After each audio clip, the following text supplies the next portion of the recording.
My father talked ill about everybody, but not to their face. God forbid a con man not be a coward. After all, they make their life in hiding. Their sneakiness is their gift, and sometimes you have to be sneaky. He showed me that lying is a strategic choice, one made to not only get what you want, but observe what you want from people. It is inherently reciprocal, whether manipulated for malice or used for good. I say that as someone that has tried to compensate for their father's sneakiness by being the most annoying, overwhelming oversharer. Once you tell a person one detail about you, it's like they need to know more. Suddenly you are a book, and if you keep on writing your story with them, it will become a series, especially of questions. Being overly earnest is such a complicated feeling for me because I almost fear not being it. I feel guilty not telling everyone my entire life, my entire feelings, my entire dreams, everything, everything, everything. There are times I don't want to share, especially during some of my worst fallouts with loved ones, where I just want to be private and really mull over the choices that led to their exit. Moreover, you can always tell that someone does not believe you when they ask you to repeat. And seeing people make me repeat definitely brings up this paternal dynamic I hated, the unwanted jury. My father met me with a spiritual scalpel and dissected every part of me to an imagined negative or judgment of my honesty. For him, I will always have a natural tendency to fib, but the truth is that my only lies were that I loved him, that I liked who he was, and that I liked who I became with him. He pulled the reverse Uno and made me a liar, not to get what I want like him, but to actually avoid what I do want. Now older, I find myself compelled to be incredibly open and confused as to why that openness doesn't bring me the joy or the trustworthiness that others claim it should. Moreover, it's an economic pain. People don't hire honest. When I look at my life and my mother's financial struggles compared to my father's wealth, though both of them born in poverty, he understood rich people lie. There was never a tax he did not evade or a fraud he did not plot. There was never an excuse he would not commit to avoid child support or devastating need. He would not claim my mother so that he could avoid giving money. He didn't even mind leaving his kids starving and asking her for money. He had no barriers when it came to lies, but the truth is a limit, and it can be uncomfortable in a world where to be wealthy you have to fib, and truth can feel like an honorable loss to be, again, so honest. I've been very forthcoming in my life, and the result has been liars either using, dominating, and inevitably abandoning me to the point where I resent my truthfulness. I can spot a lie a mile away, thanks to having a pathological liar for a father and really, really good intuition. The problem is I don't trust me because most of my relationships made me feel like to love them, I couldn't trust the part of me that was telling me that love was a lie. Thus, I always say the choice to be fake is a real choice, and the entertainment industry can literally open new doors for you, which is why sometimes I'm scared to be an artist. How far will I go being authentic? All right, let's heal. Let's discuss. Um, Yeah, my dad was. I've always been frustrated, or at least in recent years, really frustrated by how honest I am and how that didn't exactly attract honest people.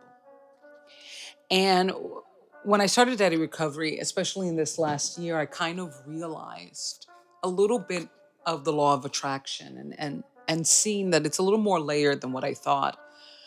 I always thought that I was manifesting people that were matching my energy of kind of trying to be healing despite our wounds, trying to enjoy life despite how painful it has been and how sad it could feel. And what I didn't realize was I was measuring my life according to what I didn't want, not what I did. Like I could tell you a list of what I don't want my husband to be, but I struggled to say what I do. And if you're so certain about what you don't want, you're putting 100% of your energy in it. And that's why accidentally you manifest it. Like, I was so certain I didn't want assholes. I didn't want particularly gay assholes like my dad, but um, like specifically that, gay assholes, because it was hard to be with somebody that was so hateful against women and also hated himself sexually and hated his identity, and the trickiness of maneuvering of someone who feels that every woman, because he is a man, has to endure and cure his personal identity and its crisis.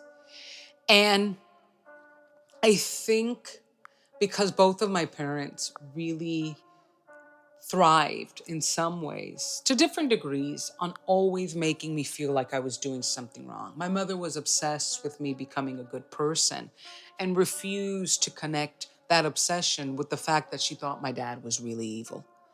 My father was obsessed that I had to be a better person because he was so bad.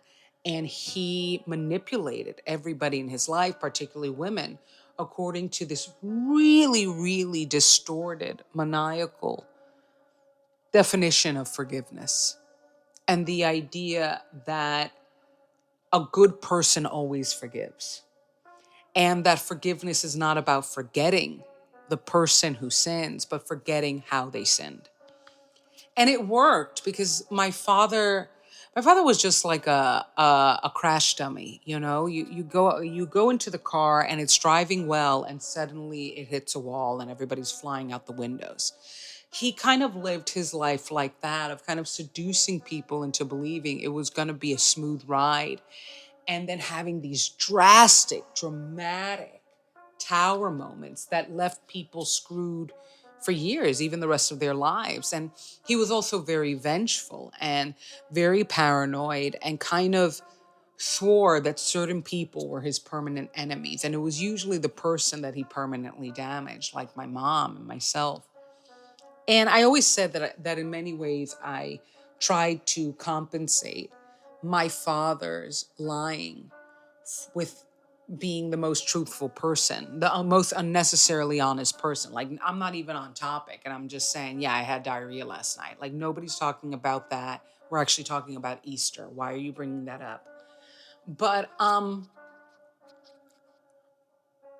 think in truth is that because of who my father was, a lot of people in my family on both sides questioned. I was his lie.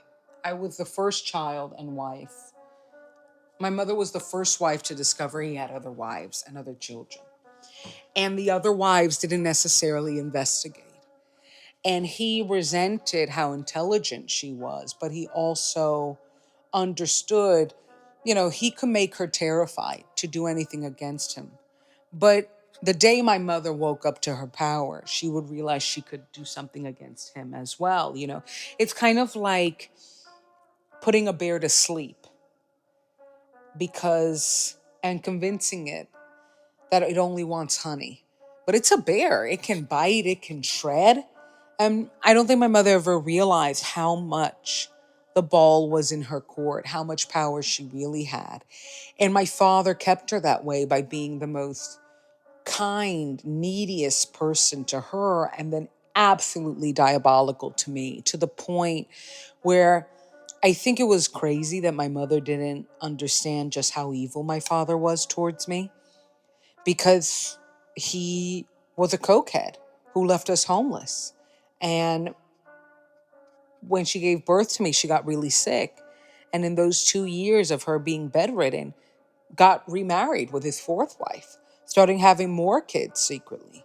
So there's this element with my dad that I didn't understand, not simply why people believed his lies, but why they protected it. And I really thought, if I go into the world so open-hearted and so honest and so okay with explaining myself, because that's another thing too. We look at people who evade questions automatically as, why are you being dodgy? Why are you being weird and suspicious? And sometimes, yeah, it's like you can't answer 2 plus 2 is 4. Like, why are you being a weirdo? Just answer it. But another flip side of that is that you do have to ask yourself who's asking. You do have to ask, how many times have I been asked? What am I being asked? There is, and the decision to the person who answers is, do you mind being misinterpreted? Do you mind being disliked? And I always saw truth as something that would make people like me and also help me deal with humiliation. Because you ask the truth of someone that you're suspicious of. You ask the truth of someone that might be carrying some hidden shame that you need to know to protect you. And I was so eager to be honest so that people could trust me and in turn like me, so that I could avoid the humiliation of their plots by just admitting the whatever humiliating truth I was carrying. Like, I didn't have any sense of what is privacy and what is boundaries. And it's kind of ironic because a lot of my life was so alone and so isolated. And most narcissistic relationships thrive on making you deeply, deeply alone, but also feeling super exposed. Because I didn't have a lot of friends, I didn't have a lot of human interactions because I was my mother's only child and we had a big family, but a lot of my cousins were old. They're older than me.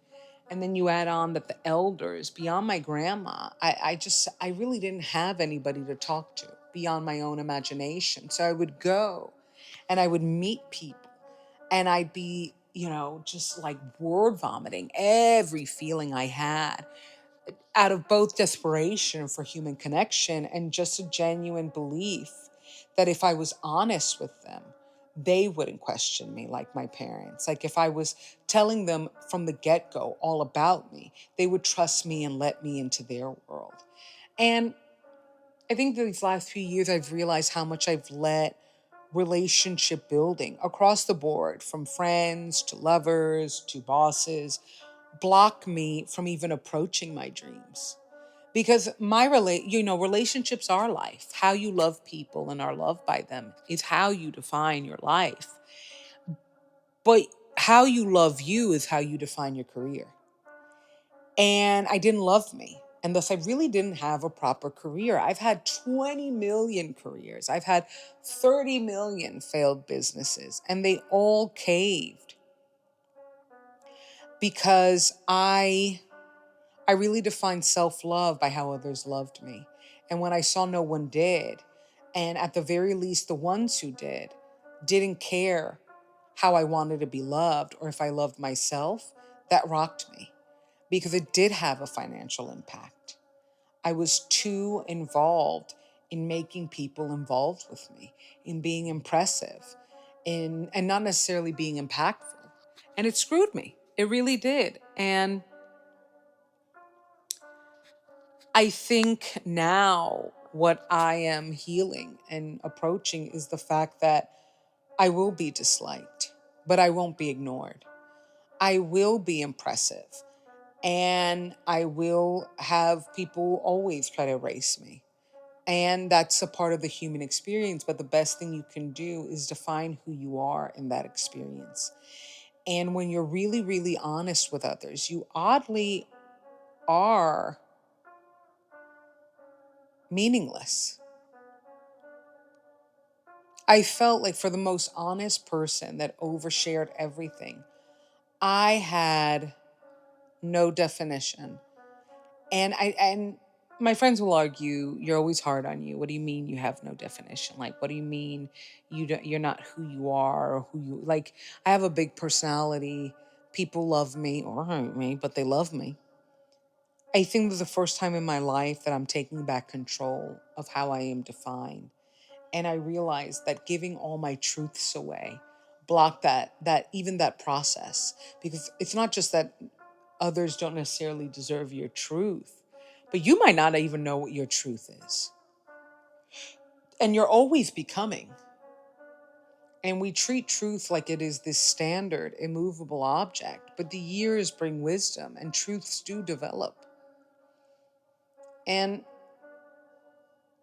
seeing how much my father impacted me and how I move in life as some sort of false compensation for how stuck and destructive he had been to a lot of people was just a wow moment.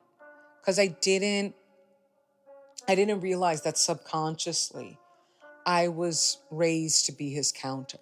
If he was a pathologic liar, I had to be really, really honest. If he could be deeply, deeply cruel, I had to be deeply, deeply kind. And I didn't realize that that is what people were looking at me for by defining him, by defining me as him. Because nobody called him a liar to his face. He cried. He was too, I don't know if he was too weak, because I honestly feel a man who plots against so many is not that weak. He knows what he's doing. But it's also like, and it's something that I say in the new Epstein app, which came out before, I do think that, sometimes I think with my father, you knew he was a lost cause. You knew you were going to lose with him. And he was so mentally ill, he thought that was winning. Like, wow, they've stopped fighting. It means I'm a good person. Wow, they've stopped accusing me. It means that I've won. But the truth is, what was so painful for my father, and he died, just a man who caused a lot of pain in his life. I think what was so painful for the people that loved him, even for a little bit, was that you knew he would never love you back. The day you realized he was betraying you the whole time and confronted him, because everybody confronted him at least once, was the day that you realized he would never love you back. He didn't necessarily love himself, despite being selfish. He moved in emptiness. But he would never love anyone in return. He would think it was love because he was obsessive and infatuated and kind of like to pit everybody against themselves, against each other by picking random favorites, like a season. But there's something devastating to pouring into someone because they're charming and realizing that they will never pour into you because they're harmful. It was like he was the brightest star that when you actually got close was just an LED light. Like not as cosmic as you thought, and yet you worked so hard to get close to it just to see it was a lamp, not even a cosmic creature. And I want people to think I'm cosmic. I want people to know I'm cosmic, but I kind of have to go the opposite route and look like an LED lamp so that they can discover me. Irony! So check out deandrewiesitall.com for Daddy Recovery episodes. Follow the Daddy Recovery Substack where I put my poetry. Follow Hardin on all music platforms. DeAndre Reviews It All on IG. Daddy Recovery on TikTok. God love ya.